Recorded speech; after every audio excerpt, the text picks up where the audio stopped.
I never properly thanked you for saving me from the Geth, Commander.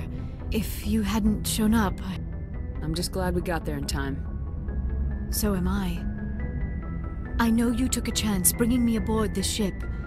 I have seen the way your crew looks at me. They do not trust me. But I am not like Benezia.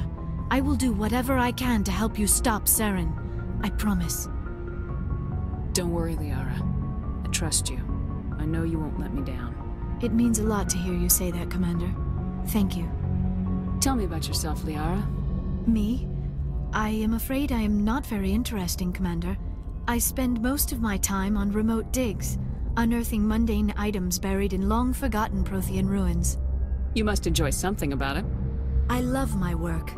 Seeking out history's lost secrets has a special appeal for me. You were actually touched by working Prothean technology. That is why I find you so fascinating, Commander. Sounds like you want to dissect me in a lab somewhere. What? No! I did not mean to insinuate. I never meant to offend you, Shepard. I only meant that you would be an interesting specimen for an in-depth study.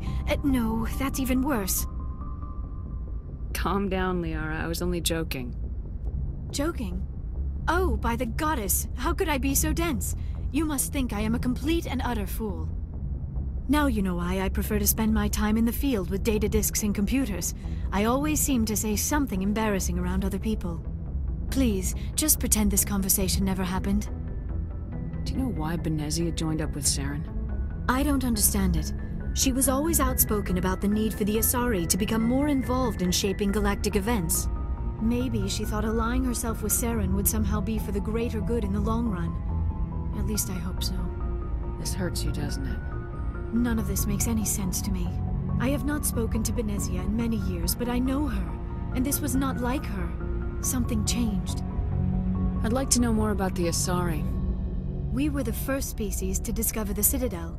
We were instrumental in forming the Council, and we always strive to be the voice of peaceful cooperation in galactic disputes. My people believe we are all part of a single galactic community. Each species contributes something to the greater whole. Although we seek to understand other species, it seems few of them seek to understand us. The galaxy is filled with rumors and misinformation about my people. Like what? Most of the inaccuracies are centered around our mating rituals. My species is monogendered. Male and female have no real meaning for us. We still require a partner to reproduce. This second parent, however, may be of any species and any gender. I don't understand. Your species can mate with anyone? Mating is not quite the proper term, not as you understand it. Physical contact may or may not be involved, but it is not an essential element of the union. The true connection is mental. Our physiology allows us to meld with other beings. We can touch the very depths of their minds. We explore the genetic memory of their species. We share the most basic elements of their individual and racial identities. We then pass these traits on to our daughters. It is how we learn to grow as a species and how we develop a greater understanding of other races. What happens to your partner after the union? Every relationship is different.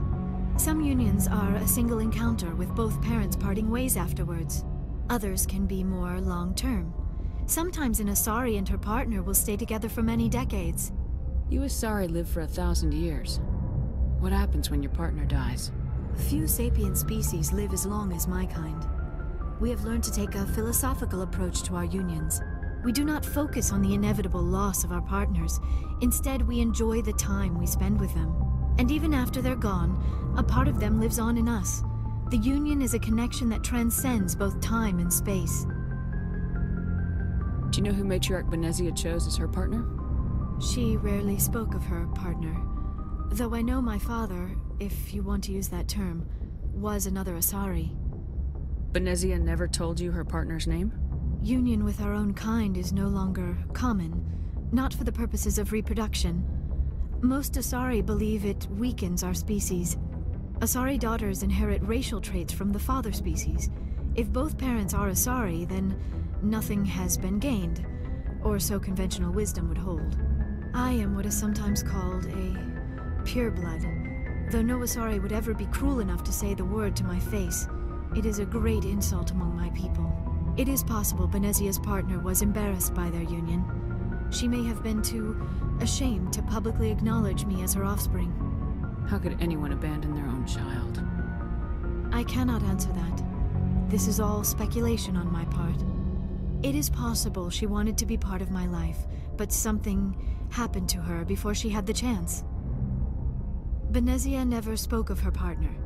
Whatever happened, it caused her too much pain to dwell on it. She raised me by herself, though that is not uncommon. Many Asari raise their children alone, particularly if the father species is short-lived. Often the partner will pass on long before the child reaches maturity. I should go. Goodbye, Shepard.